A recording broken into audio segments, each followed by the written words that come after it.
Donald Trump Jr., the executive vice president of the Trump Organization, the author of Liberal Privilege, and he's a white guy, wouldn't you know it? You could follow him on Twitter at Donald J. Trump Jr. or his website, donjr.com. Hey, Don, how are you? I'm doing well. How are you, Glenn? I'm good. Want to talk a little bit about your dad and what the plans are. He is hinting more and more that he's going to be very involved, to put it mildly, in the 2022 and 2024 campaign. But first, let's just talk about some of the things that are going on. The policies of this administration are the walls are closing in on the average American. It's hurting them financially. We're seeing massive inflation headed our way.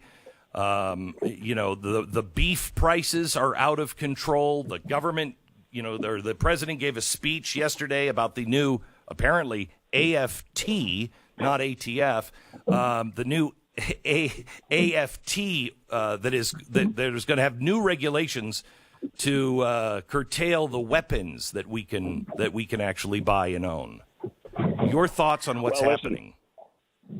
I think it's terrible, and yet it was all so predictable. I mean, liberal privilege, I literally wrote it about exactly what would happen, yet the media, in their role as the marketing arm of the Democrat Party, spent an entire 18 months pretending that Joe Biden was going to be a moderate. He was going to be reasonable. He wasn't going to destroy your job. He wasn't going to destroy your economy. He wasn't going to raise energy prices by cutting off our own energy independence, which is also national security, not just economic. It was all there, and they told you it wouldn't happen. He was going to be moderate, but the reality, he's a radical. And if it's not him being a radical, whoever's controlling him, because I think if you've watched him give a speech, you realize that he's not in full command of his facilities. So whoever is in charge is the person that is a radical, and you see that every day. Now they're going to infringe on your Second Amendment. Last month it was energy independence. 2 weeks ago it was kowtowing to Russia and Putin and giving them pipelines where you can't have them. You can't have the energy independence again. You can't have those American, hardworking, well-earned, good-paying jobs. It's as though he's working for China and Russia, and this is what's going on. If Donald Trump had this sort of policy towards our enemies, the media would be outraged. But they're sitting there saying, oh, no, this is wonderful. You have a crisis at the border. The list goes on and on. The buyer's remorse. And again, this is coming from Americans who are still influenced heavily by a mainstream media that's so biased and is not telling you an objective truth to what's going on.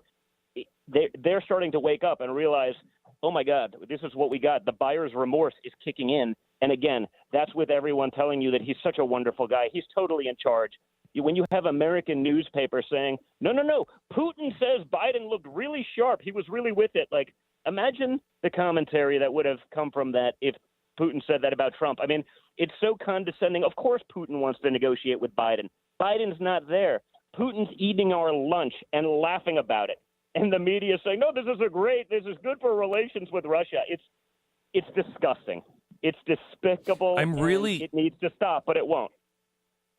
I'm really concerned. We had the right policy towards China. Look, we can be friends with anybody, but we shouldn't be doing deep business with people who are enslaving their own people, setting up a gulag system unlike the world has ever seen, and is stated that they are going to rule the world, in the next 20 years, if it takes them that long, and that they are stated enemies of the United States. We're now deeply in bed. They seem to be calling all of the shots, and I think Americans, I don't know what polls say, but I got to believe that most Americans were more in favor of your father's approach, which was hold them accountable and call them for what they are. 100%. And again, you see that. I mean, you have our scientists, because I'm being told, and for 18 months, we've all been told, you must trust the science. And yet the scientists themselves last week said, well, of course the Wuhan lab theory was always plausible. We just didn't want to be on the same side as Trump. You have Fauci seemingly disobeying a direct order to stop sort of some of the funding of the laboratories and the experiments going over there. At what point time, Glenn, was the Wuhan lab theory not the most plausible. We are to believe that the lab that studies these exact viruses could not possibly have a leak. And if you did, you were a conspiracy theorist. You were thrown off of platforms. You were cut out of the scientific community. But we're to believe that 3 feet out of the doors of that laboratory, someone ate a bat and got everyone in the world sick. I mean, are we idiots? Are we that stupid? And honestly, the next time they tell us to trust the science, could you blame anyone for being like, yeah, hard pass? I'm not going to trust the science, because I don't remember learning science where scientific research is done in a way that is entirely influenced by a narrative of the media, because people are worried. Science was supposed to be about fact. It was supposed to be about results, not about a media narrative, not about a liberal narrative, and not about stupidity, which it seems our scientific community was basing all of these things on. They're either getting paid off by China. The same thing goes true for vaccinating our children. I mean, schools, the teachers' unions, we can't do anything. The World Health Organization, who I also don't trust, but even they're saying, yeah, you probably don't need to vaccinate your kids. It's unnecessary. And yet the teachers' unions are requiring it. What is the end game for all of this? I don't understand it. It makes no sense. If you play the statistics and look at it, people under 21, what is it, 99.997% survival rate. Now, that 0.003% of people who did die, while terrible, I imagine there's probably some comorbidities in there. Or, like so many of the statistics, they were hit by a bus and happened to have COVID. They may not have died from COVID. They died from the bus, but it was definitely a COVID death because that helped fuel the same narrative. What's going on in our country right now is absolutely ridiculous, Glenn, and someone's got to put a stop to it. Well, yesterday, the president threatened, I mean, Don, you know this better probably than anybody else besides your father. What you just said will be construed by the media and by now this administration as a threat. Somebody's got to put a stop to it. Yesterday, we had the first conviction in the January 6th worst attack on our republic ever, and the person that they sentenced was a grandmother. She was pleaded guilty to a misdemeanor of parading in the Capitol, and she got, I think, 6 months of community service and a $500 fine.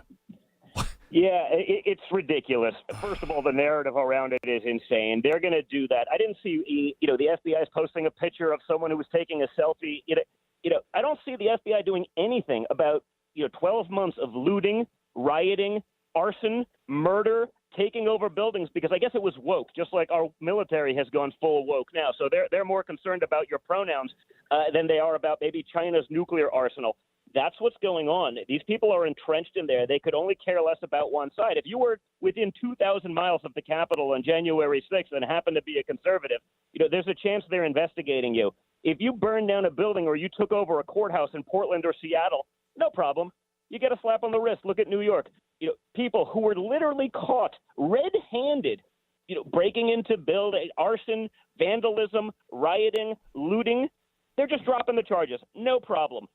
Again, what's going on is sick. When Joe Biden goes and says, hey, you're going to need nuclear weapons to try to take over the government, I mean, I look at that as a threat to the American public when he says something like that. If a conservative said something in a opposite situation, they would be branded, as heretics.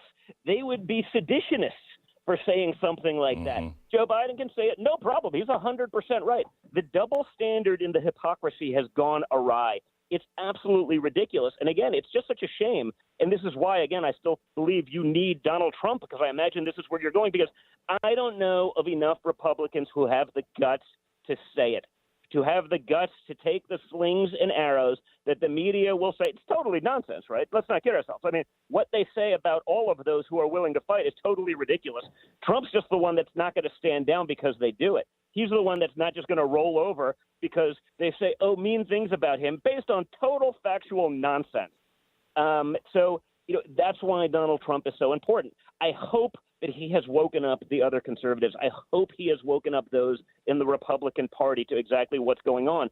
Unfortunately, after 50 years of just rolling over to the left and kowtowing to him, it's sort of ingrained in so many conservative leaders that we need to make sure that changes.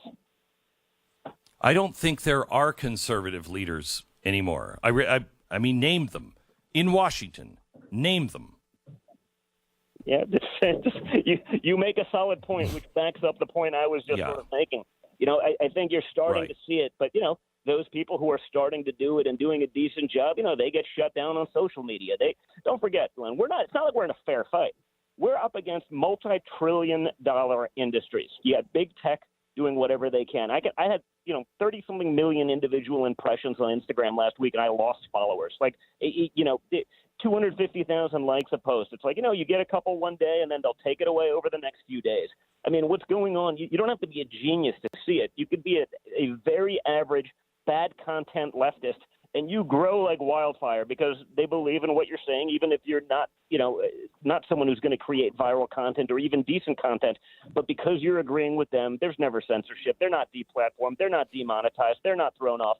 It only goes one way. When you're up against the giant of big tech, when you can't search information and expect to get a fair and balanced sort of answer in search terms, when you have the social media companies where so many people are communicating and getting information, but they're cutting off the reach of those on our side, when you have a mainstream media that's just gone full commie, we're not in a fair fight, man. We're up against an incredible adversarial force in terms of getting just even fairness out there.